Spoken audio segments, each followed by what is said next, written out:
Tell me what you even hearing. You're the only one losing. Can tell if it's make-believe or I'm in a dream. Been here 1,000 times. Happy up until the morning. Calling out without a warning. Can tell if it's make-believe or I'm in a dream. Have I lost my mind? So I'm holding on to the feeling, to the feeling. Even as the flames start to rise, sipping on the smoke with my head high. Heaven only knows I've been through hell and back tonight. Dancing through the tears in my eyes, I just start to fall in distant skies. Take a deep breath again and then I'll realize I'm holding on. I'm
Hello, hello.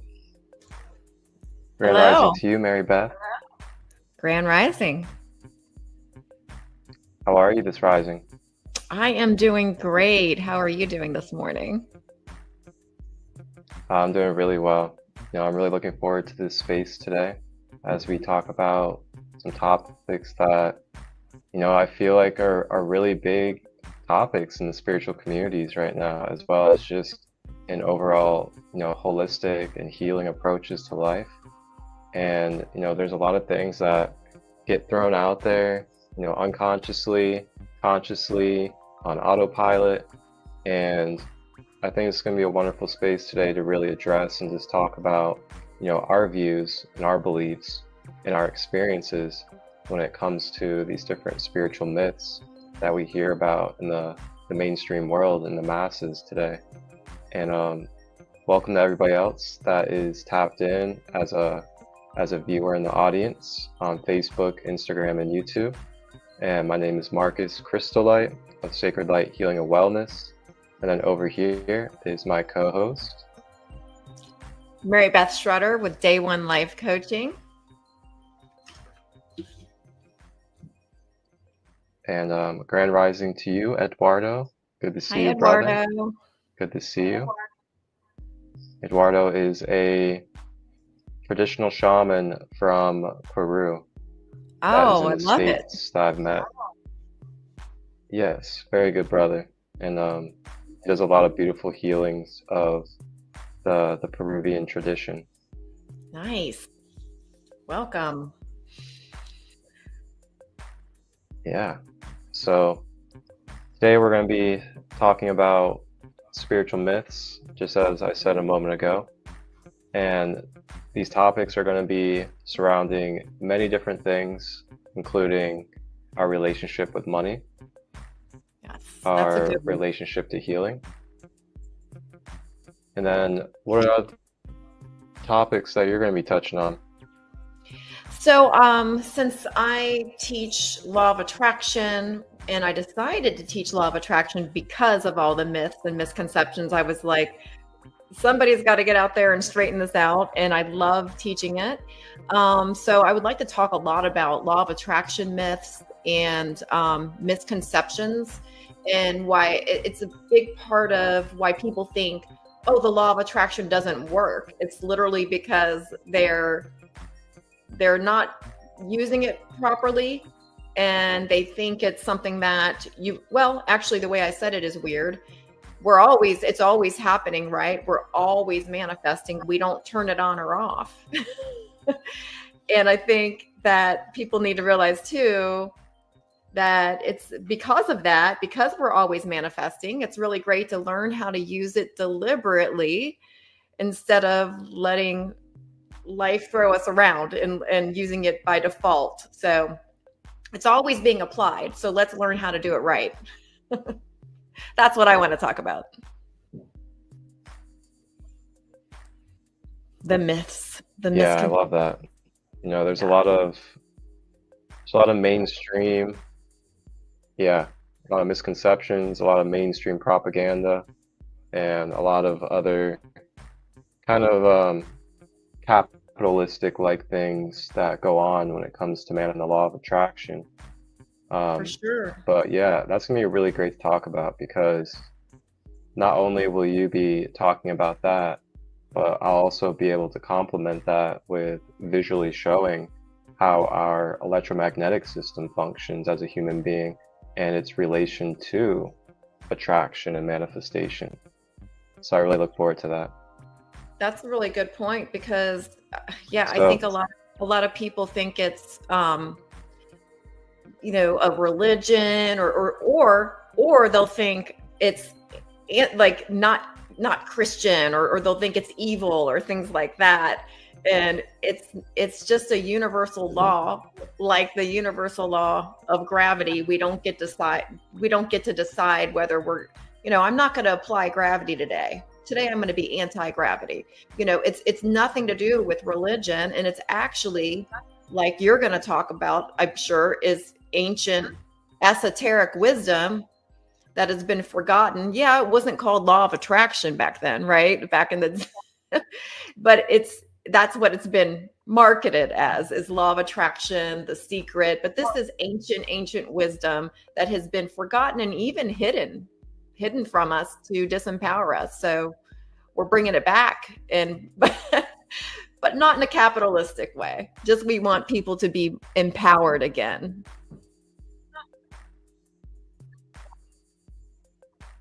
So I think that's, yes. You know, that's right.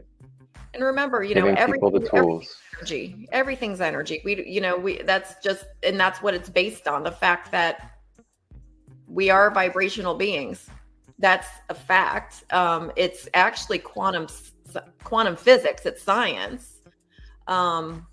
So, but it does look magical, and it does look woo-woo to people who don't understand that we are vibrational and energetic beings. If they don't understand that we can manipulate energy and that we have control over our frequency and over our day, it can look woo-woo and magical, but it's just because people don't understand. It's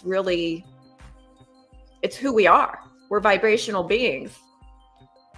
And we need to learn we want to learn how to manipulate our frequency and our energy, and have better outcomes in our day, and attract things that we want instead of things that we don't want throughout our day.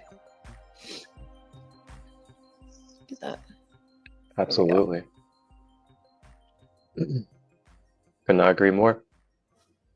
So yeah, with that being said, if you want to keep it flowing and get going into the conversation, feel free. Yeah, I took notes, so I didn't want to forget for certain things.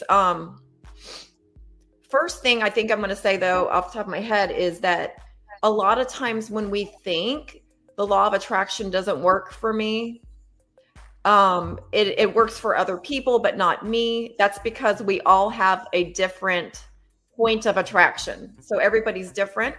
And it's really based on our belief systems, our personal belief system. So that's going to be different for different people, because it's everything that we were taught from birth. All of our programming is going to be part of our personal belief system. And then also we're going to have a momentum. We're going to have a momentum on different subjects. So like, you could have a great momentum when it comes to money, like we're going to talk about later, money, attracting money, you know, but a horrible relationship on other subjects, like let's talk about relationships actually as the other topic. You could have a really bad momentum because you had past toxic relationships and you don't have trust, and so you could be actually pushing away things based on that momentum. Momentum's another word for law of attraction. So there's our programming, our momentum on a specific subject, and then also how we feel right now. How is our current frequency? All of those things affect how we attract and manifest in our day. So that's why it's going to be different for different people, because like you can have a great momentum in one subject and then we need some work to do in a different subject. Like you could be great with attracting money and you could really have bad past programming and experiences when it comes to relationships, which would affect your ability to be able to attract what you desire in that topic. So basically we don't turn it on or off. We're always manifesting. And then a lot of people think, oh, it's only for positive things. It's only for manifesting good things. But anything that we focus on, any attention we're giving to a certain subject, we are manifesting. So it's just really important to be mindful of this and to really pay attention to what is my daily focus? What is my focus minute to minute? Really, it matters. So it takes action. One of the myths is that it's just like we could say positive affirmations or sit on a meditation cushion and things are just going to flow to us. But that's not how it works at all. There is no law of attraction without action. We got to actually take action. And it's also a lot about how we feel. The way that we feel is really what's putting out that vibration into the world. That's our frequency that we need to tune into. So if we could sit there and say a positive affirmation, but if we don't feel it, if we don't have that mind and heart connection, there's going to be a wobble, because we could say something, but if we don't feel it and we don't believe it, we got to believe it's got to be within our personal belief system in order to attract. It really does. So that's why you're seeing different people with different outcomes, is because we all have different personal belief systems, right? So that's a big thing. And I think another myth that I really wanted to get into is from the Essenes, the 7 mirrors. Are you familiar with that, Marcus? No, I'm not actually. So one of the things that is super important, and I was tripped up on for years about this, it was like that little piece of law of attraction that it didn't make sense to me, and I couldn't figure out why. But because I used to be like, oh, well, we only attract what we are, right? But that's not true at all. We attract anything that we have an energetic spark with. So I used to have a really big energetic spark with narcissists, because I would judge them. So anything that we judge creates an energetic spark. So you want to be careful what you're judging and who you're judging, because that creates this energy, and they're going to show up. Exactly what you don't want is going to show up. If you judge something, you've got a spark, they're going to start lining up for you. So I had to go through like a judgment detox, because I kept recreating that same experience over and over again because I didn't get rid of my judgment. And so I would judge liars and I would judge cheaters. And I was like, why am I attracting this? I'm not a liar. I'm not a cheater. What the hell? And so I was attracting it because I was so judgy of it, because I had experienced it in my past. So I became real judgmental. And so I had to really go out of my way. And it's some work, you guys. There's some work on this journey. It's not like you just quit judging things overnight. Like it takes some really self-development and personal growth work before you can get to the point where you can just you will get to a point eventually where you stop judging and you have compassion actually for these people. Why do people feel the need to lie to you to get love, for instance? Like we were all born a clean slate, and things happen to people. They're the way they are for a reason. So learning how to forgive is a huge part of the journey of learning how to be a better attractor in your daily life. Forgiveness, not judging, and that's of others and of ourselves too. We really need to forgive and love ourselves, and we will become better at attracting things that come to us in our life, our frequencies. So you can think of your frequency as a radio station. Like, the most simple way to think of it is, what station are you tuned into?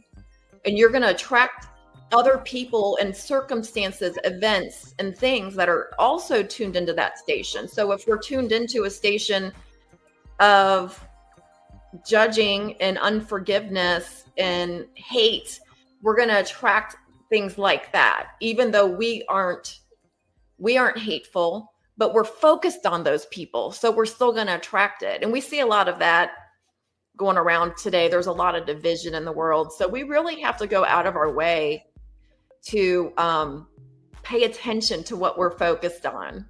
You know, I don't watch the news. Some people might say that I hear the news I need to hear, but I know a lot of that stuff is programming. It's meant to, that's why it's called a television program. It's meant to program your mind, and the scary stuff, the fear-based stuff, that sells. And that's why that's going to be featured most of the time. So I don't fill my head with that stuff, because it's going to put me on a frequency that I don't want to be on for the day. I want to attract well. So if I'm sitting there focused on hate, division, politics, fear, war, child abuse, like all day, how is, you know, and there's nothing I can do about it. I can't control this. How is that going to make how am I going to be tuned into a good frequency?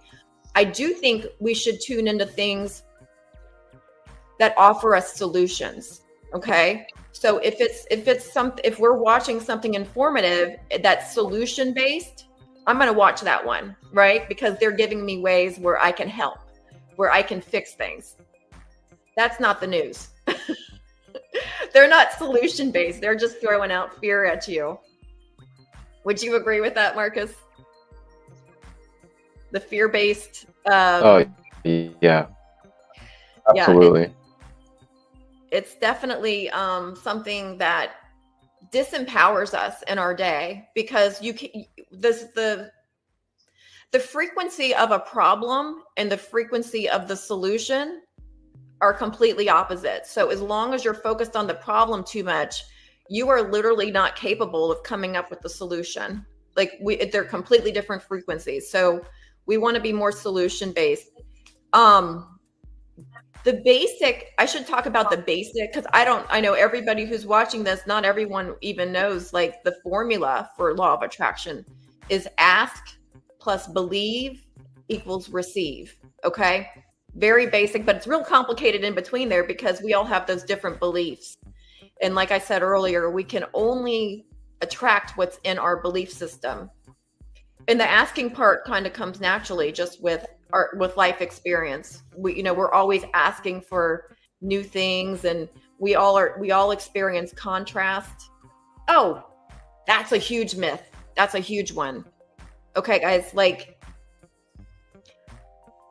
you cannot high vibe your way out of contrast. Contrast happens to everyone. We're living in this 3D time-space reality where contrast is just a thing.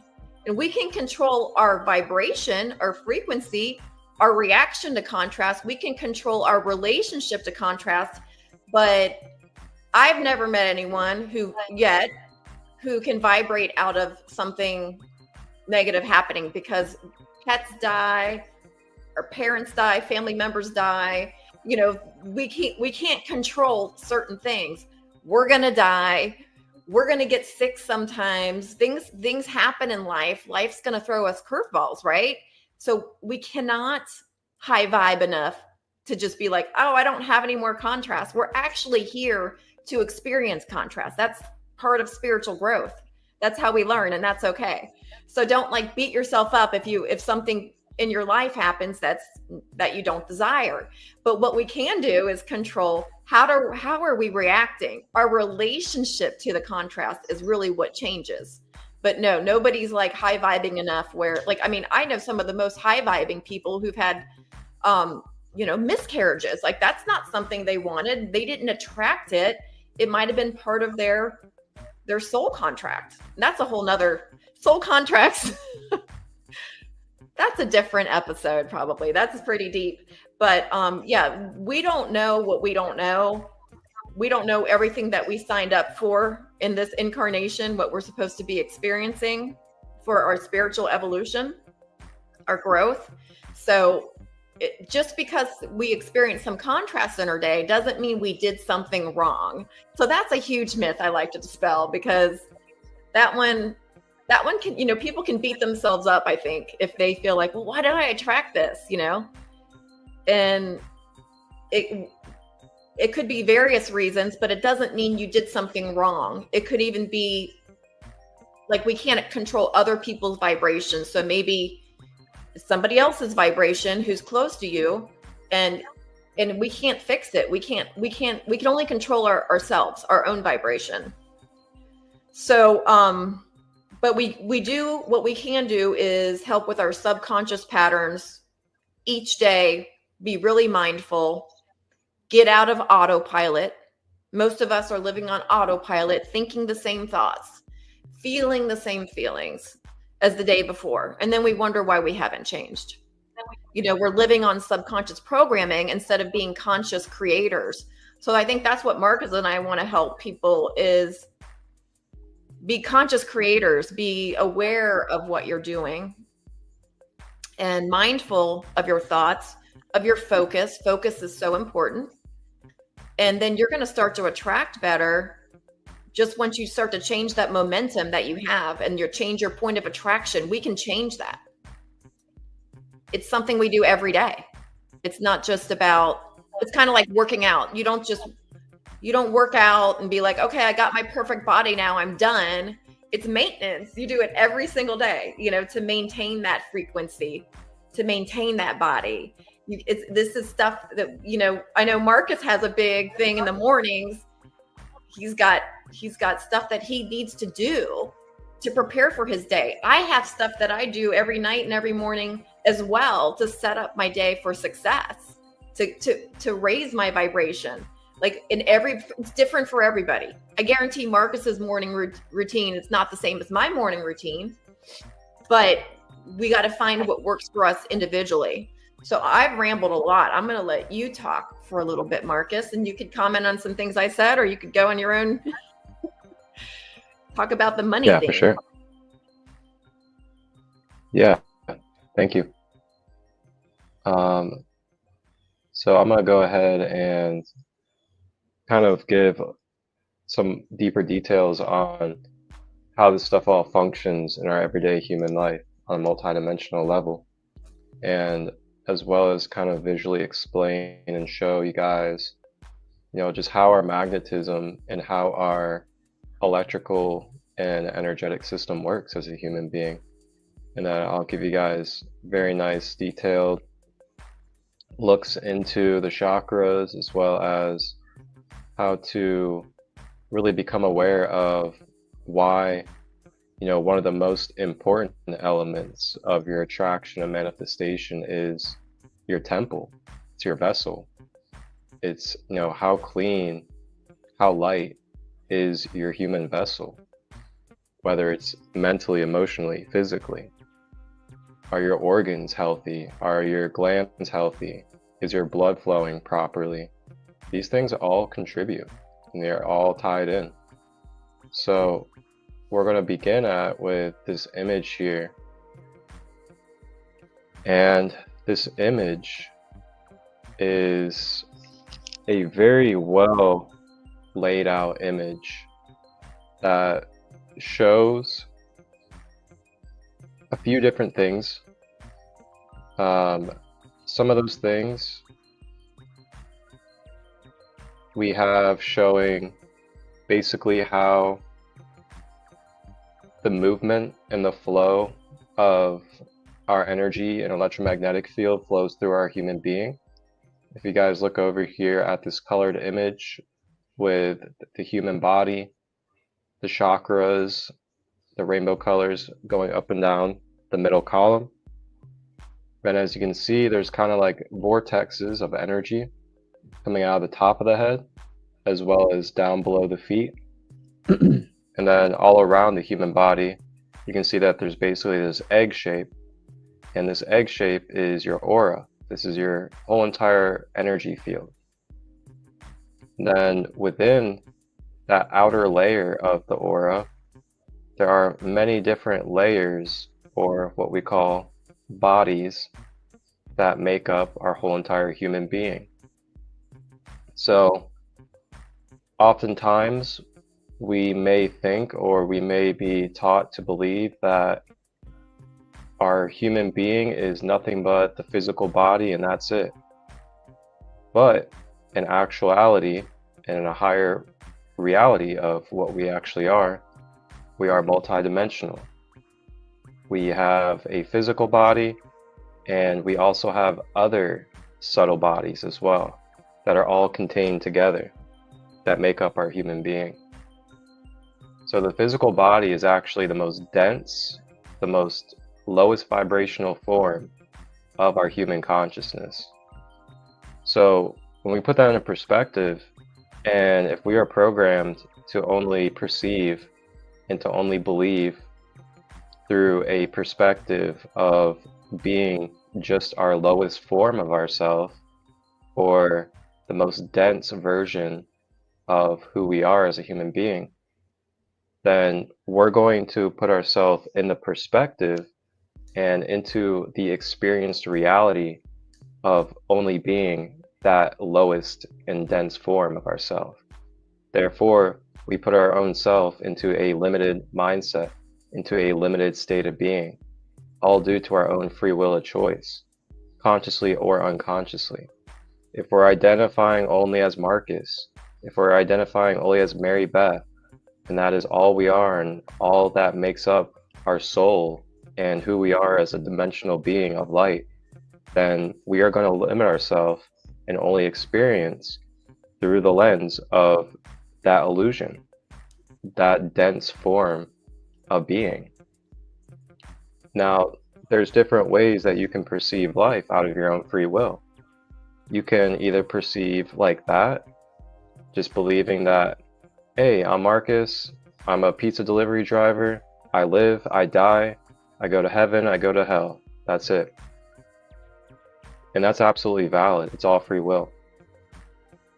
Or you can choose to perceive in a way more so like, I am a soul, I am a spiritual being, I am part of the Creator, I am a part of creation that is experiencing a temporary experience through a human lens, through a human being, through a human avatar. And I am more than that avatar. I am the experiencer that is experiencing through the avatar. So when we shift to that type of perspective, then we're raising our own mental frequency into a perception of a higher vibration.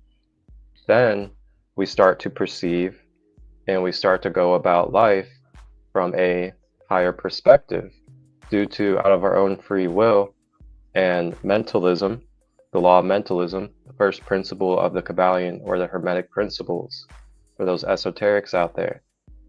The first principle is the law of mentalism.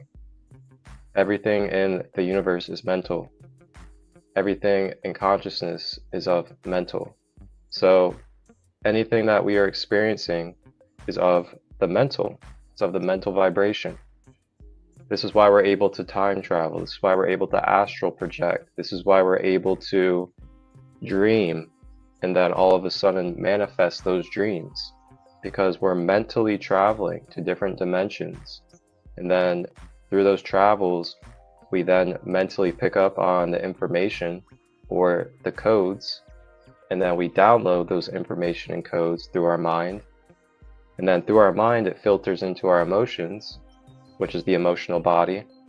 and then it filters into our physical body, where we then start to sense and feel that information.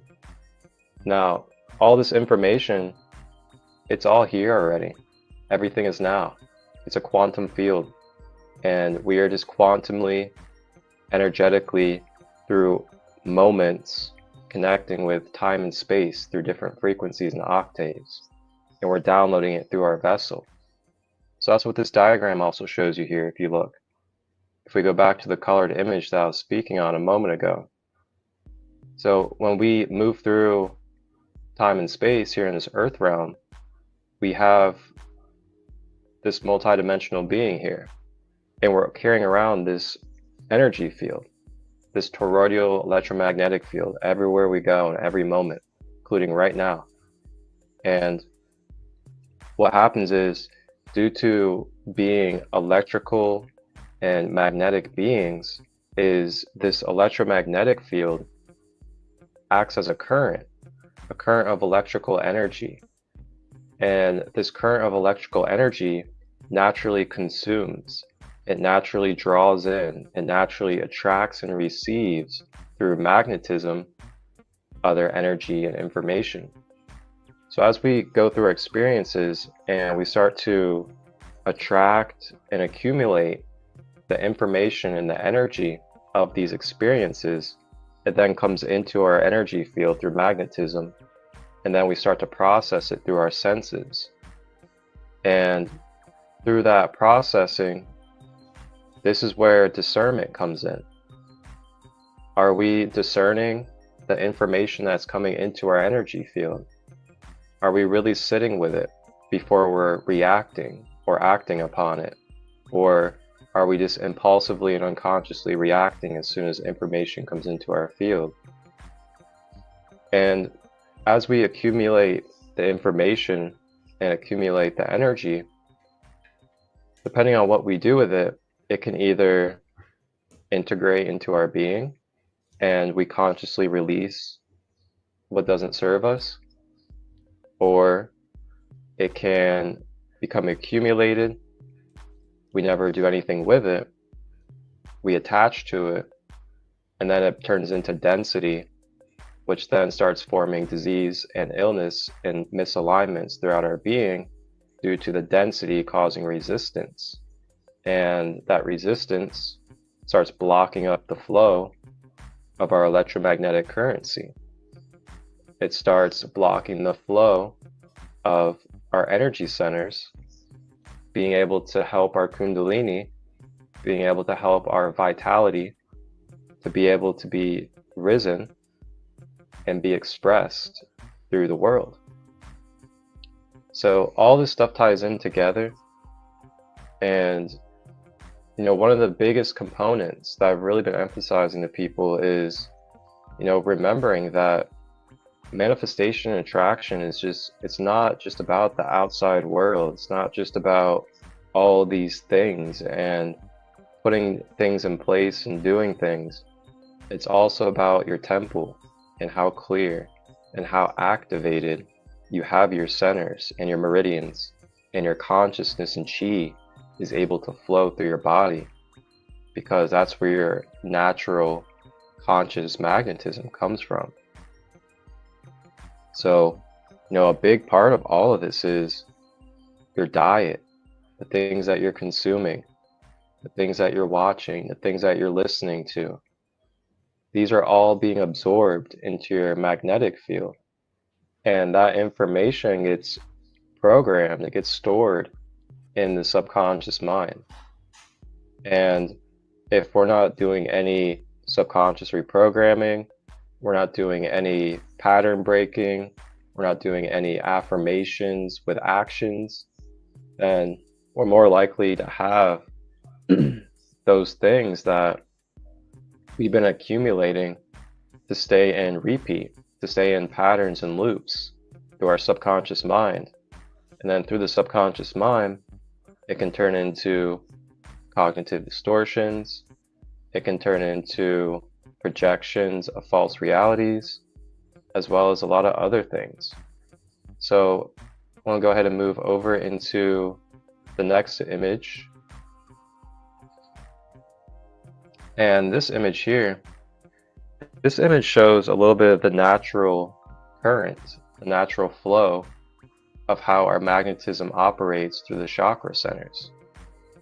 So as you can see, there is a balance and a weaving of the left and the right, the masculine and feminine. And as you can see, it also creates what we know as the infinity loop. So yeah, that goes to show you that we are the infinity loop right there. Literally, the human container is the infinity loop of heaven on earth, earth and heaven. It is the balance point, the bridge. So yes, each and every one of you are a bridge of heaven on earth through your being. Just being you. Your whole entire being is the bridge. There's nothing you even have to do but be you. So then I'm gonna move over into this next image. And I really like this one, especially with the color too. This image here is a great image of showing not only your electromagnetic field or your toroidal field, but it's also showing the geometry of the human being. As you can see at the bottom, you can see it references many different names, but basically what it represents is the human being, or the balance of above and below. And this is such a well demonstrated image of how the toroidal field functions. And this is what we're moving as every single day in our everyday life. And then depending upon how clear, how healthy, and how clean your chakras are, your meridians, your blood flow, your electrical system, and everything else is, this aura field can either expand to great lengths. When I say great lengths, I mean states, countries, the whole world. Your whole entire aura field can literally cover the whole world if you're that pure and that clean. Or, you know, if it's very blocked up, it's very toxic, and things of that nature, then that toroidal field can shrink in on itself. And when it shrinks in on itself, that's when we start to feel, you know, very dehydrated, very dull, very drained. And why is this? It's because our fluidity, our electrical current, isn't online properly. It's not giving the proper boost for our organs, our blood, and other things of our human being to be able to function and be working online.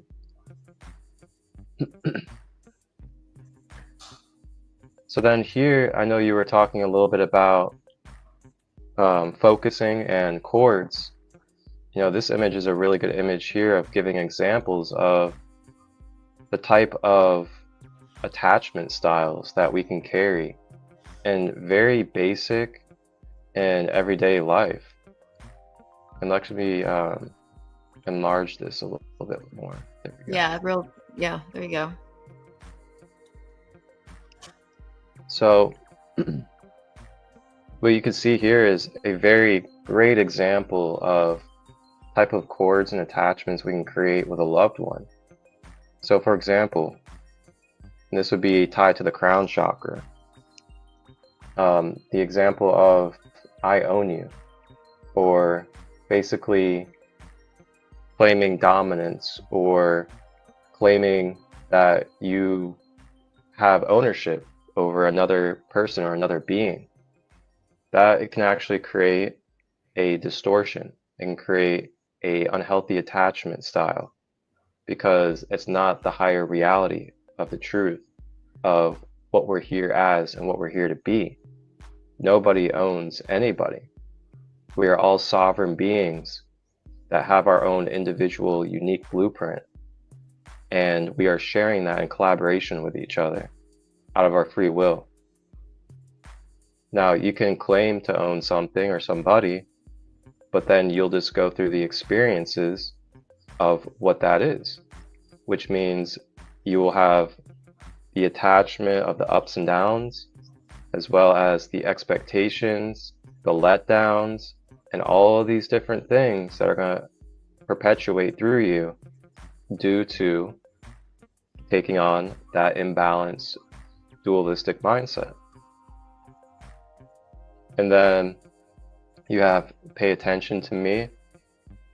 So, taking away the other person's focus or taking away the other person's attention of, taking care of their self, prioritizing their well-being, doing the things that help them be their best version, but instead having them focus on you and making it about you only can create a very severe imbalance within a connection. And then that's another attachment style. So we can keep on going through those if we wanted to, but it's kind of pretty clear cut on how this happens. And what you tend to see is when we base life off of these type of expectations or controls, we end up setting ourselves up for, a lot of failures, a lot of struggles, a lot of pain that is just ultimately not even what we have to do when we really understand that we are free will beings as individuals that are sharing equally as two beings our energy in exchange with each other. And then of course you figure out your dynamics in your relationship personally.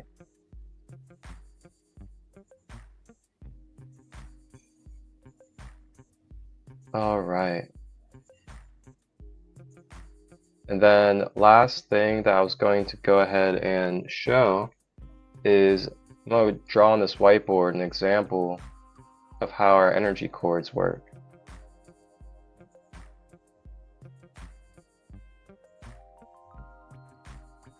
So you have your human being, then you have your energy field,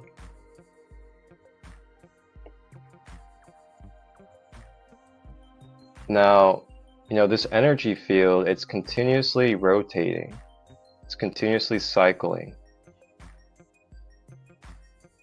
I'll go ahead and draw the middle column as well. So it's continuously cycling.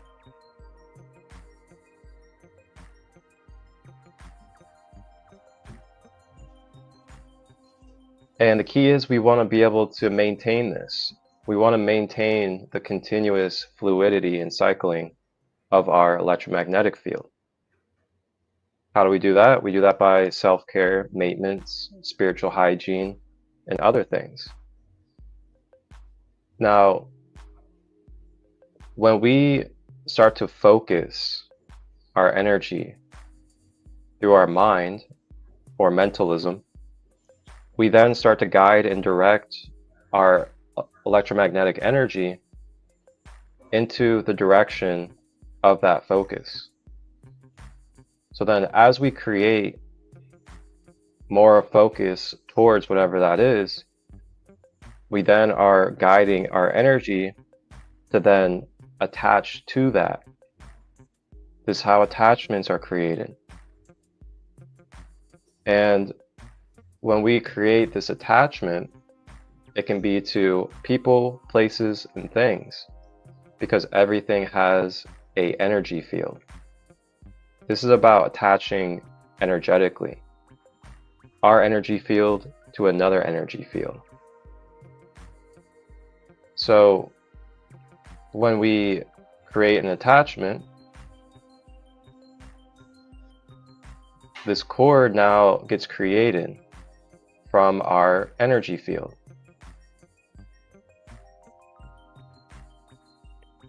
Now say this attachment is connected to a bunch of pills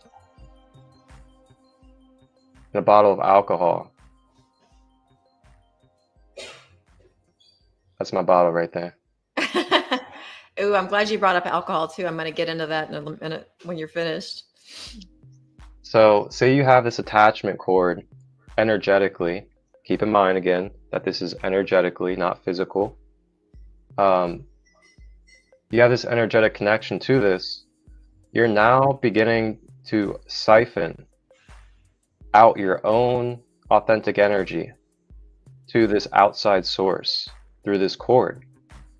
Because as you remember, it's a continuous rotating in motion energy field. So with that being said, if something opens up in that energy field and then a cord gets created, then that momentum of energy, when it gets to that spot of rotation, is now going to start siphoning out through that cord, through natural movement. So as it goes through this cord, you then start to give that energy to those substances. So as you're giving your energy to those substances, number one, you begin to drain your own energy. And then in exchange,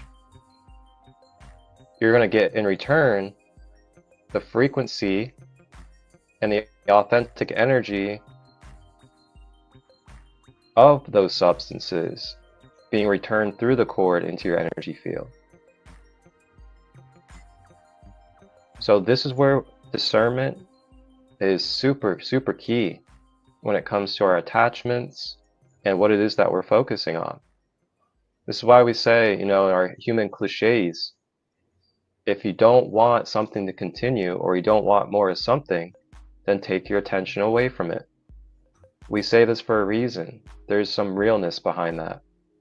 Where you put your attention, the more you perpetuate and you add fuel to that energy field. Kind of like what Mary Beth said, we can either be happy about something or we can be judging it or constantly be negative about it. But either way, we're projecting and focusing our energy field to that item or to that thing. No matter if it's positive or negative, the energy is neutral. The energy is what it is. And if we're focusing it on that, we're creating a more deepening cord from this energy cord that we're forming. So when we're receiving back from something like these substances of very low vibration and frequencies, we receive back those same frequencies from the substance in exchange for our authentic Christ conscious energy that we're giving.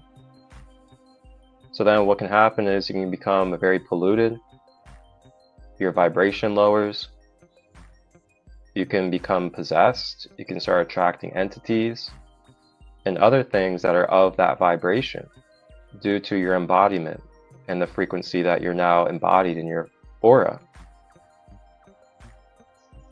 So now I'll give you guys a little bit of contrast with this example. Say if the substances that you form an attachment with is a very temporary attachment for a one-time plant medicine ceremony.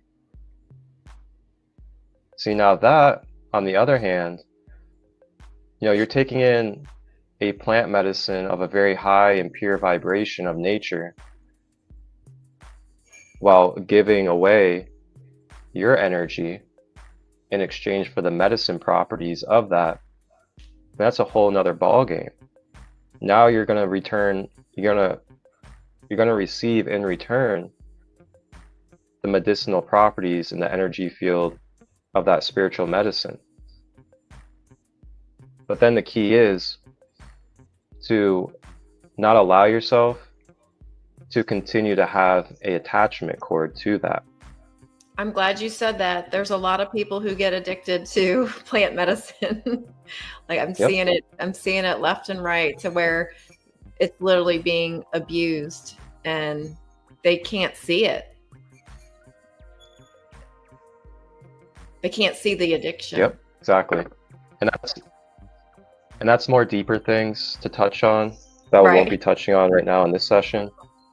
But yeah, so just keep in mind, like, it's not just like you can't have attachments or attachments are bad. No, we're going to have attachments. We're human beings. We're meant to have attachments, but it's about what outlets, what resources are you attaching to? And are you being extremely out of balance with your attachment to where you're becoming codependent or narcissistic? Or are you just in a neutral attachment because you're just giving and receiving from a healthy place? It's a big difference. So last example I want to give here is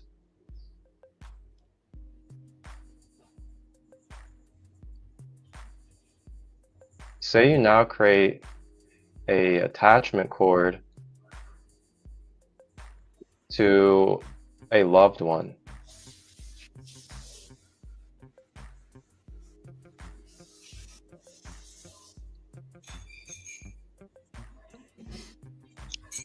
Now this can go many different ways, of course, because there's all degree of frequency. But what can happen is if you have an extreme attachment where you're constantly giving away your energy to this person and they're not giving back, or they're just taking from you, then what happens is you're continuously draining this energy out to them. They're receiving the empowerment of your authentic energy, and then they're just continuously consuming it. This is what you consider what you can call a vampiric-like energy, or a succubus-like energy. When you're just freely giving your energy, they're just freely taking it and consuming it, not giving anything back at all, no type of love, no type of care. And then this can also be in alignment with codependency. When we are extremely attached to somebody or something, it can start creating codependent dynamics of experience. Now, say you're giving this energy to a healthy partner that continuously likes to give their love to you and be of equal exchange, then it just continuously becomes a fluid rotation between each other of support. And then last thing is cord cutting. So when we cut these cords, and a lot of people I think have misconceptions of cord cutting. What comes to these spiritual myths is they get scared to cut cords because they believe it means that they're going to physically never see somebody. But that's not what it means. It means you're clearing and letting go of this right here, this energetic cord that has now become polluted and toxic with the energies of experience that is being passed back and forth between the two parties. So when you cut that cord, it then releases that motion between each other to then begin to free your guys' energy fields back up, heal, and return back to balance. Now, it's not a one-stop shop where you cut the cords and there's nothing to it. There could be residue, there could be holes, there could be leaks and tears, there can be wounds in your aura field depending upon the experiences that you've taken on through that attachment. So it requires self-care and maintenance after cord clearing to make sure that you're re-solidifying and really getting your energy field flowing properly again. So yeah, I'll leave off there for now. I know that was quite a bit to cover and share, but I just wanted to give you guys visual aid and give you the real holistic details of how this operates on a very basic level for us. Right. It's not just woo woo. You're showing them this is real stuff. And I love that you brought up, the electromagnetic field, because our thoughts are electric, our feelings are magnetic. And that's where we have that mind body connection that we really, when it comes to attraction, when it comes to manifesting, like we have to, like there's going to be a wobble if you're saying one thing and feeling another. Like I said earlier, we really need to have that electromagnetic thing and, elevated feelings, with the thoughts that match. And that's when you're going to really be manifesting on fire. And I like that you brought up the alcohol, because today is my 5 years alcohol-free day. and I don't count the days. I didn't do AA, but it's my friend's birthday. My twins, they're twins, and Christy and Kelly. Hey, I actually quit on their birthday, so it's easy for me to remember, and I just count the years. I'm not in that old vibration anymore. I changed my identity completely. I am no longer a person who drinks alcohol. It's no longer an option. And I can tell you guys, the higher I raised my vibration, the more work I did, with myself, the more work I did on myself, alcohol kind of left me. I started to feel like it was giving me all of these physical issues like that it hadn't before. And, I wasn't like drinking, vodka in the morning or anything like that. It was just, I would have red wine at night. It's very socially acceptable, for people to do that. I didn't have a rock bottom. Literally, the more you raise your vibration, since like Marcus said earlier, alcohol is a lower vibrational substance, you become no longer a match. And this has happened to so many people I know. Like the addiction is going to leave you because you do not match it anymore. It will start showing up physically in your body in ways that become intolerable. My vibration was too high for it, and it was no longer a physical match. So that's something that I teach in my coaching is helping people to raise their vibrations. And these addictions just no longer are a match for you anymore when you do that. And it's tricky. What if you still have those cords connected, like Marcus was showing you?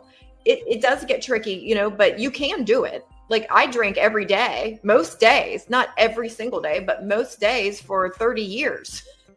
I would have my red wine, and that was my vice. Literally messes me up physically for at least 48 hours. 48 hours, that's, yeah, for sure. And then what do we do sometimes? Okay, well, I don't feel good, so hair of the dog that bit me, there's a lot, then you have more to take care of the hangover or whatever. You have some morning beer, people do that without even thinking twice about it. Or you go to brunch, you have your mimosas. Thanks, Sarah. Hello. And yeah, definitely it's one of those things. Sarah, I got to ask you, Sarah, are you still not drinking? She wasn't drinking for a long time. I want to know if she's still off of it. But yeah, so basically, like you said earlier too, about the discernment, and it's so important. And that's something that we gain that wisdom as we grow. That's something that we are not born with. And it's something we kind of learn the hard way, in my experience anyway, is being around the wrong people, right? Not realizing they're toxic. Like I know I was very trusting of everybody. I thought, well, I'm a nice person. I just thought everyone else was nice too. Guess what? They're not. That's how I learned discernment, was by being burned so many times. And also like, it's just one of those things with that when we don't work on ourselves, when we don't pay attention, when we aren't mindful, and we have these cords, there's always going to be a block, a resistance, a block where we aren't manifesting properly. And that's kind of what this podcast is all about, is helping you guys realize, where are my negative thought loops, my subconscious programming? What can I switch? What do I need to be more mindful of in order to start finally attracting the life that I desire? Because we are always manifesting. Which one are you going to do? Are you going to manifest what you want? Or are you going to continue on repeat with your negative thought loops, the same thoughts from yesterday, same shit, different day? That's what people do. And I think it's 95%. That's the latest numbers I've heard from neuroscientists. 95% of our freaking thoughts are the same stuff from the day before, the day before, the day before. Autopilot programming, nobody changes anything, and then they wonder why their life doesn't change. That's why your life's not changing. You've got to do something different. Start paying attention. Yeah. And honestly, I hired coaches back when I was trying to learn. I hired, hiring a coach is taking a quantum leap, instead of these baby steps. And I wish I had hired a coach earlier. That having such a great experience has made me want to be a life coach. Like, because I was like, wow, this is life changing. And you know, you could do a lot of things on your own. But if you really want to get to that point where you take that quantum leap and learn a lot of stuff from someone who's been there, done that for years and years and years, just get help. There is no shame in asking for help, and it's wonderful. What are you pointing at? Pointing at you and me. Ask us for help. You and me. Ask us for help. Yeah. This is what we do. It's our living. Right. And we both have struggled with addiction, Marcus and I both, and we both came out on the other side. And it almost feels mandatory. Like once you heal yourself, like we have to help others come out of it. Right. You know, like, and let's get into money real quick, because there is this thing in the spiritual community where it's like, oh, well, you should just help people for free. Well, if we help people for free all the time, like, you know, it's a thing. Boy. It's a thing. You know, it's a thing, right? And the thing is, why is it okay? I'm from the corporate world. My background's corporate. And why is it okay for me to get paid pushing paperwork around and doing all that crappy corporate stuff that I was doing before? Why is that okay? But it's not okay for us to get paid to help people. Like money is an energy. We are exchanging our time for money, and so that we could help more people. Because if I'm sitting at an office all day to pay my bills, I can't help anybody. I'm stuck in an office in a cubicle. I'm not going back to cubicle world. I want to help as many people as I can. And that requires me be able to have the time, which time and money exchange is okay. And we are meant to be abundant. Yeshua said it. We are meant to be abundant. We are not meant to be, you know, we can really help people more when we have the ability, that gives us the time. And that's really what abundance is to me, is time and freedom. You know, that's how I define abundance, is having that freedom where I can do what I want and need to do, which for me is serving others. But I can't do that if I don't charge for it. So I'll let you take it on. I mean, people gotta think like, okay, so if somebody is wanting, or you want somebody to be able to provide more spaces, provide more opportunities, and be able to create different ways and different opportunities for you to be able to access, you know, healing in a specific way, as in like a retreat or an event or a space that requires that host to take money out of their own pocket and set up, you know, getting you food for when you're there, paying for the venue, paying for facilitators, paying for musicians, paying for workshops, paying for all these different things. And I mean, quite frankly, if you believe that that person is just supposed to give it all to you for free, then that's a freeloader mentality. And you may need to take a look at yourself. Mm-hmm. And I'd say that out of nothing but love. You may really have to take a look at yourself. Are you freeloading off of communities? Are you freeloading off the back of others that are dedicating and devoting and putting blood, sweat, and tears into their work to be able to provide these opportunities for others? And just think about that, you know, in a very neutral and graceful way with yourself. Yeah. And know that it's not about this or that. You know, everything has a place in this creation. We're meant to experience everything. And money, I'm sorry for you guys to say it. You know, I'm not sorry at the same time, but we're in a money matrix system. And it's designed and made to be that way for a reason. We all created this earth together to be this way in our experience.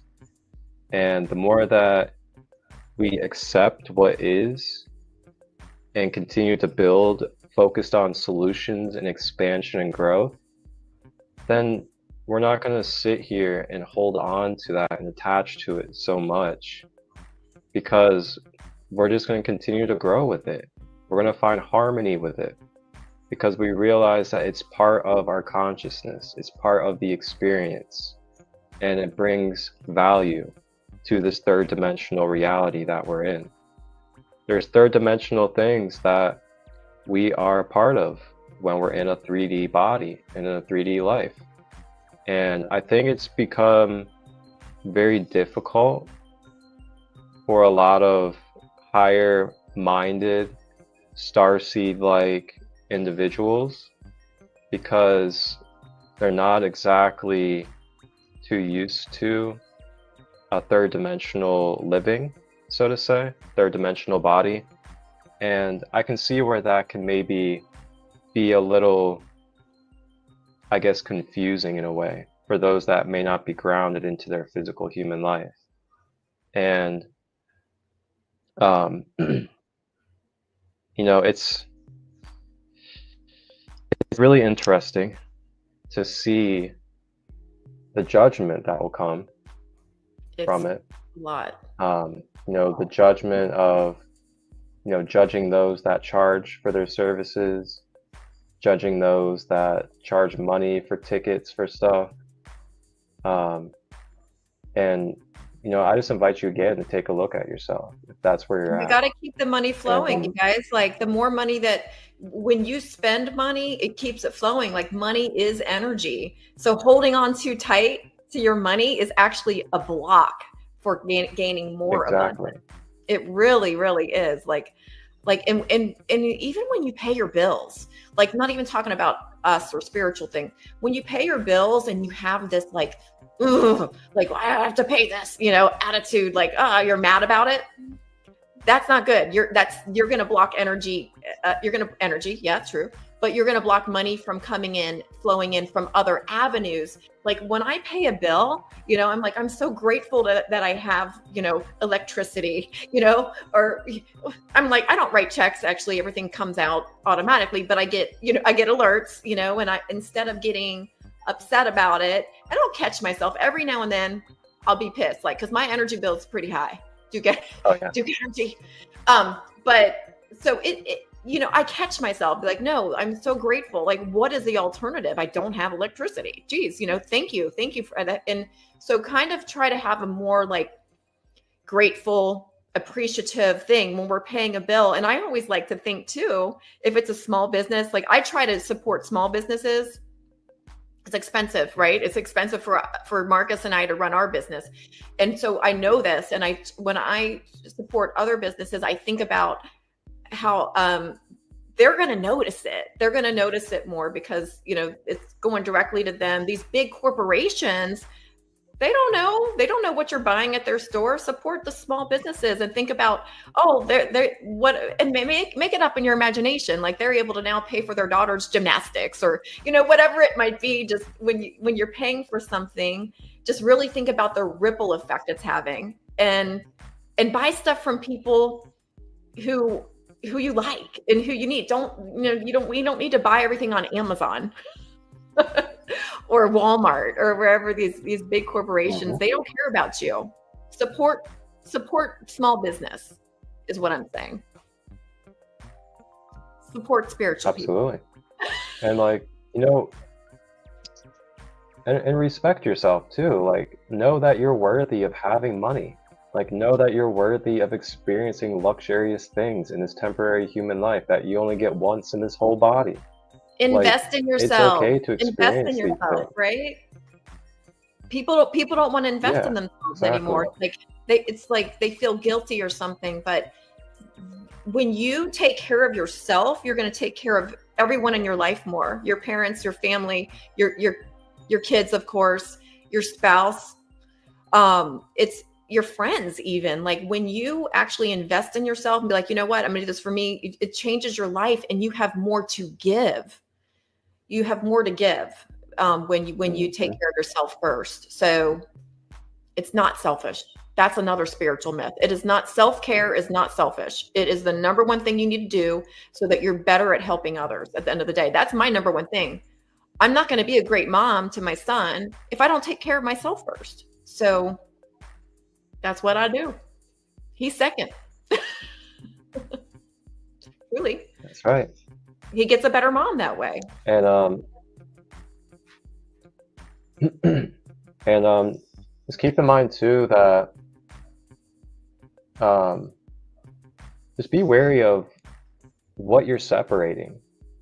As in, be wary of separating these things from you. Like money. Like, try not to see money as some separate foreign thing from you.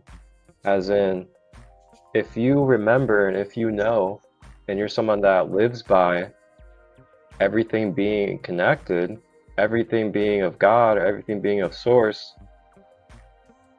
then how is it that money can be bad for you? If it's an extension of our consciousness and is connected to the all.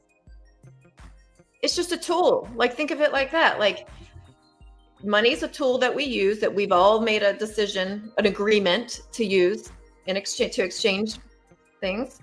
And, you know, it's, money can be used for evil things for sure, but in and of itself, it's not evil. It's neutral. And we decide, you know, like I could donate my money to a charity, or I could spend it to, you know, hey, pay strip someone club. to kill somebody. I could pay someone to, would you say strip club? I could pay someone to kill somebody for me. You know, like, I wouldn't obviously not do that, but it could happen. Yeah. Like, money can be used, but it's your intention behind it. What are you using it for? Money itself can be used for beautiful things. And anything, if you think of it as evil, that's a horrible limiting belief that's only going to block money from flowing to you. So you got to get that out of your head. Yep. Money is not bad. Money is good. It's good to spend. The more you spend, I mean, you know, don't spend beyond your means. Don't be like, oh, well, Mary Beth said yeah, Mary Beth said I should just spend more money and it'll come flowing in. We remember, we need to take action too, not sit on a meditation cushion all day waiting for money to flow in. That is not how it works. We got to take action. So yeah, but to keep things flowing, the more we hold on to something, that's another law of attraction thing. The more we try to hold on something to something, the more we push it away. Just think about it with relationships. I'm sure y'all have had somebody, you know, chasing you a little too hard, and then you feel like, suffocate, you know, they're trying to hold on to you too hard, and it gets controlling. And what do you want to do? You just want to get away from them. You know, it's the same thing. Like, the more you hold on to something, it's trying to get away from you, including money. So let it flow, let it go, release it, and let go of the limiting beliefs that it's not going to come back to you, because it will. It will. It's hard to believe that before you have evidence. You know, I get it, but try it. Yeah, exactly. And, you know, believe it or not, out there for you guys, like, you know, if we're in a state where we're demonizing money, we're judging people that are making money, we're trying to put people in boxes about spiritual or not spiritual because of money, then you gotta keep in mind that that's coming from a place of scarcity. It's coming from a place of lack, because we're not seeing the wholeness of it. We're not seeing the connection of it all. We're not seeing that it has its own place, that it has a perfect place for people in their lives and in their lives, and just allowing it to be what it is. So gotta keep in mind, like, are you coming from a poverty mindset? Are you coming from a scarce mindset, or a fear mindset surrounding money? Or and that's why you're judging it. Hater. Like, if you're a hater, you are going to push money away from you. If you look at somebody with money and what they have, and I have a trick for you, but you want to look at them with admiration and respect. That is how you're going to, like, you're, wow, you know, like, I really admire that they were able to create that abundance for themselves. And a little law of attraction. I've done a video on this before, but when I see somebody who has, like, major abundance, I don't hate them at all. I just say, that's for me. That's for me. That's for me. And I admire it. I respect Yeah. it. I love it. And that's going to put you in that same frequency. What did they do to get there? Yeah, you want to find out. They weren't haters. I guarantee they weren't haters. You can't Exactly. you can't And attract. keep in mind too, like, and keep in mind too, like if you're someone that, and I've been in this boat too, especially in the last couple of years with moving into independency, is you know, if you're in the boat where you are, you know, struggling, you're working paycheck to paycheck, 9 to 5, and you want to be someone that's just of service and you want to live your spiritual life and everything like that, but then you're just continuing to neglect charging people for your services and stuff like that. But your goal and your whole vision and intention is to not work that 9 to 5 anymore, so you can be of service full time for the collective. But your actions are not aligning with that due to you staying where you're at and demonizing your growth, demonizing your expansion. If you're tired of working a 9 to 5 and you're not taking the opportunity when the universe gives you the opportunity to use your services as your financial revenue, then what good are you really doing in taking the steps towards that goal by staying in the same position that you're in and just making it a hamster wheel, basically? You got to keep in mind, like, in order to get somewhere else, or in order to get where you want to go, you have to let go of what is not getting you there. You got to let go of what got you to where you are now, what is not going to get you to that next level. And that may require taking more action in charging for your services so that you do not have to work a 9 to 5 anymore. And then you can take yourself out of that perpetual cycle of bitching and moaning and complaining. Oh, the system this, my job this, I'm so tired of a 9 to 5, but I'm not out here charging for my services because I'm just freely giving it away and not actually investing towards my goal and vision. So just really think about these things that we may not think outside of ourselves about in our daily life. Because I hear a lot of people, you know, very loving and very beautiful people, really wanting to serve time, not work a 9 to 5 job, but are scared to charge for their services. So it's keeping them in the same looping cycle over and over, to where, you know, they're complaining, they're projecting onto their job, they're now mad at the job that they're at the job, they're mad at the government and all this stuff. But what are you doing to change that? That's it's a form of self-betrayal. Wouldn't you agree, Marcus? It's you're betraying yourself, and just kind of treat yourself the way that you would, like, would you want your child to do that? Would you want your, you know what I mean? That's a good way to ask yourself, or your someone that you love.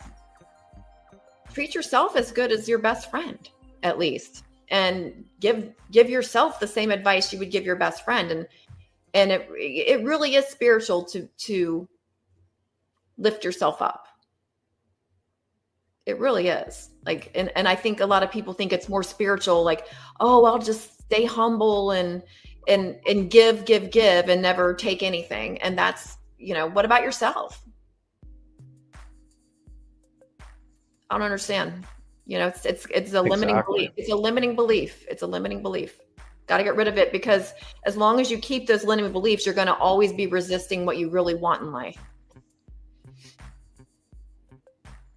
Mm-hmm. So. Yep. So yeah, just keep in mind, like, you know, if you are someone that is wanting to do these things, and then also at the same time, you know, complaining about the job that you have and complaining about the government suppressing you and all this stuff, just keep in mind and just like take a look at yourself real quick. Like, are you out of your own accountability and responsibilities, taking the actions and taking the steps towards your goal and your vision? Or are you just complaining, staying stagnant, and not doing anything about it with the sovereign I am power that you're birthed with? And we've all judging been others there. and like all this other stuff because, yeah. We've all been there, and I was definitely 100%, like, no one's shaming you. I was in the victim mentality, like, you know, just feeling like the world was against me and holding me down. And really, it's not, it takes a lot of work to get out of it. That's what our coaching's about, is getting people back into their power and not blaming your outside circumstances, because every single one of us has the power to get themselves out of that and out of the victim role. And it really is. My brother had texted me that he asked a question. I didn't see one pop up. I wonder if he asked in the wrong place. Michael Dukes, did you see a question? Maybe earlier, like the beginning of the show? I just saw his text. Oh, here it is. There you go. I let other people's energy disrupt my presence and positive intentions. Hard to shield it for me. I'm very sensitive to what other people are dealing with. Maybe I'm judging them. What do you think, Marcus? Since I know him, he's my brother. That's how he looked when he was little. Oh, okay. And that's his. Welcome, brother. Good to see you. So I'm a very sensitive empath. When I say very sensitive, like, man, someone could literally just say something and it could just trigger my mental thought process into second guessing myself, like that type of sensitive. And with that, I had to learn boundaries. I had to learn how to fortify my energy field. Part of that is grounding. Grounding yourself. Getting yourself grounded daily helps fortify your protection of your energy field. The more grounded you are, the more stable you are. The more stable you are, the more energy is not able to distort and disrupt your energy, because you're stabilized. When you're stabilized, the energies that come by you or come through you, they're able to pass through more gently, more fluidly. Now, if we're ungrounded and we're in a very open space to where we're too open energetically, then we're just unconsciously absorbing energy without wanting to, then we can continue to build up those energies, and those can turn into thought patterns, emotions that aren't ours, and other things that we can then carry into our field. So my biggest thing for me has been grounding. Getting up in the rising, first thing I do when I get up out of bed is, for me personally, is I do a chakra balance meditation. And then after that, I do some yoga. And what that does is it stabilizes my energy field. It grounds it, and it also awakens and activates it. So then I'm grounded in my security and stability. And I'm also present within my heart. And then I'm also activated and connected to higher connection. And through that, I then go through my everyday. I make it a priority to make sure I do these right routines before I start the day. So then I'm not unconsciously absorbing energies. I'm not leaking my energy out to sources that I don't want to. And I'm not feeling tired and drained throughout the day due to this fortification. Now, also, another thing is mental counseling. When I say mental counseling, is knowing how to counsel your own self mentally, which is basically just talking to yourself. So when you have an experience and your sensitivity gets triggered, it's having that ability to step forward in your mind and consciously start redirecting those thoughts, consciously start redirecting what's being told. And with that, sometimes it can be humor, it can be messing around with your own self, it could be kind of acting childish about it. I like to play around like that with myself mentally. So, you know, like if I get triggered about something or something arises, what I'll do is just kind of play around and just be like, what? Like, you're really stressing about this? Like, you're really taking this serious? Like, it's all good. You know, you're all right. Like, just lightening up things like you would with your child or something. Treat yourself that way. Treat your mind like your own child, how you would treat your child if your child was stressed out or if your child was going through something. So, you know, those are some ways that I'll give you. I love that you I mean, brought there's so that many other up. things I can say too. Yeah. I But love you yeah, brought up fun. those are my main ways. That's so important to lighten things up and the fun. And that's another little law of attraction tip for anybody watching is make everything a game. That helps with the lightening up. Like I do that every day. What can I get away with today? Like, let's see, like I make things a game and make things fun. And then it just really takes away any type of anxiety when you're like, it's not that serious. It is not that serious, guys. Life in general, like it really, let's make it a game and start your morning out every morning, every rising. Like, what can I get away with today? What kind of fun can I get into? And it really lightens your whole energy, which is so important because that fun energy will attract more fun. And that's what we want. We all want that. So put it out there. So oh yeah, too. Let me I have one more thing too to share for your brother. And the last thing I wanted to share that just came up for your brother was so when you go through an experience and then it triggers you or brings into that sensitivity, try to find outlets where you can start focusing on those outlets.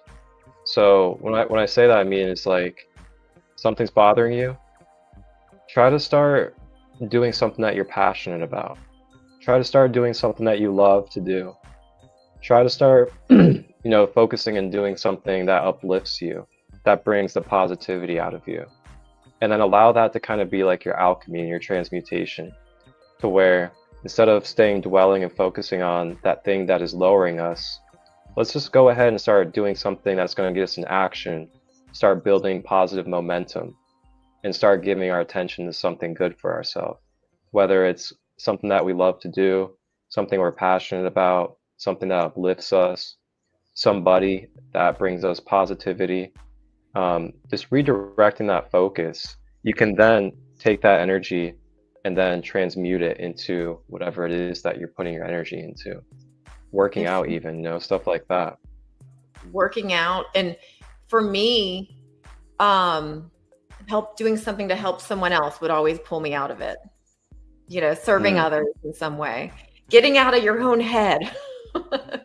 Yeah, because I definitely, and like I said, he's my brother, so he comes by it honestly. You know, we had a full Italian mom, and it was kind of like worrying and anxiety meant you care. And that's how we were brought up, right? And so it's been a lifelong journey trying to get to the point where, you know, that not overthinking and the negative thinking and the worry, that's not a good thing. I call worry negative prayer. Like it's attracting it. Like I'm praying for something, you know, so just stay in the moment. Don't think about the past. You know, it's already happened. We can't change it. And we worry about the future. I mean, all we have is now. That's where all of our power is. We know that. Yep. Wow. I don't know about you, but I think this sounds like a pretty good place to kind of leave off for this episode at an hour and a half. Yeah, we really, that went by fast. Yeah, we were flowing. I'm about to go meet my brother for brunch. So I will make sure that he gets to listen to your answer, because I think he was on earlier, and that was a really great response. Oh, sweet. Thank you. Yeah, I You're appreciate the welcome. questions. Thank you to all of you guys that have asked questions, shared your views and experiences on Facebook, Instagram, and YouTube. And thank you guys for being here and supporting. If you haven't subscribed yet, subscribe to the YouTube channel, Sacred Light Healing and Wellness. And then Mary Beth actually has a YouTube channel as well, Day One Life Coaching, I believe. Is that It's correct? called the Spiritual Transformation Podcast with Mary Beth. Oh, okay. Cool. Yeah. Yeah, we'll definitely link that in. And then you guys can follow us on any of these platforms as well, Facebook, Instagram. Reach out to us with questions, or if you guys want to book services, we both offer our own things that help you guys with being able to self-empower. And yeah, we'll be back soon with you guys. Bye. Any final words for you, Mary Beth? You got anything coming up or anything you want people to know about? Well, I do have some open spots for one-on-one coaching right now. So if anyone would like to, I do a free discovery call. So if you want to do a free discovery call, that's just about 15 minutes and over Zoom. And that's where you kind of give me an idea of what you're looking for.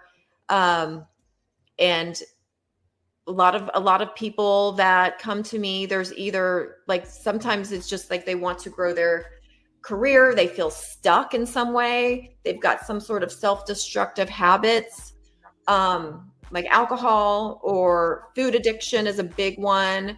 Also relationship addictions. I'm getting a lot of people that are stuck in kind of this toxic relationship cycle. I help people just with happiness, just getting back, to themselves with happiness, like they lost themselves along the way.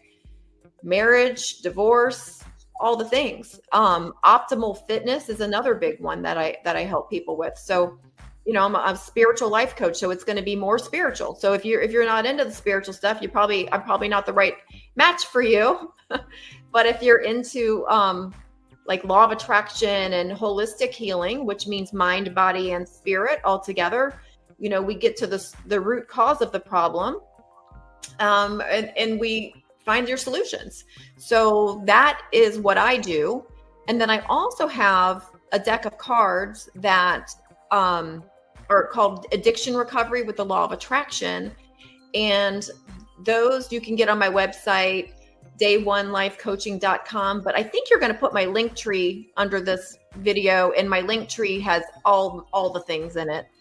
Yeah, it's already down there.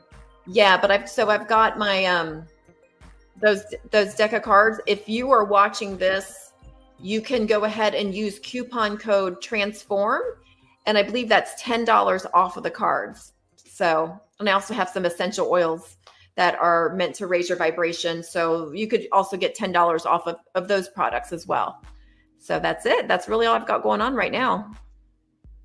Thanks for asking. Awesome. And yep, those are all linked down below in the description for you guys. And then you guys can always reach out to me as well. I offer Reiki, crystal healing, chakra balancing, inner child healing, subconscious reprogramming, light language, oracle readings. I also do Akashic Records, soul origin meditations to help you guys figure out your higher self, your soul origin. And I also do life guidance, weekly based, where we help restructure your daily patterns and habits, as well as your shadow work integration. And then I also do custom guided meditations. So if you're someone that likes guided meditations, I do create professional quality meditation audios that you get to customize yourself. For example, say you like a certain frequency, then I can use that frequency. I can use a certain spirit guide that you like to connect with, and a certain environment to guide you through the meditation. So those are all offered by me as well. And then I do have an online workshop that's free donation based coming up on the 14th, and it's for the third eye chakra. So if you guys are interested in learning about the third eye chakra and how to identify blocks and overactivations in it, as well as receive a third eye chakra meditation, that's going to be on the 14th at 7 p.m. Eastern. You guys can just direct message me for the link, or you can go to sacredlight33.as.me and book there. And then last thing I have is that I'm starting to open up retreats nationwide, different states, soon to be worldwide. And got a retreat coming up in Ohio on October 26th. And then I have a multi-day retreat coming up in South Carolina, November 8th weekend. So that's what's coming up for me. And of course, you guys can just kind of stay in touch and see when I'm live. I go live multiple days a week, typically Mondays, Wednesdays, Fridays, and Sundays. And I talk about chakras and esoterics and other things of that nature. Awesome.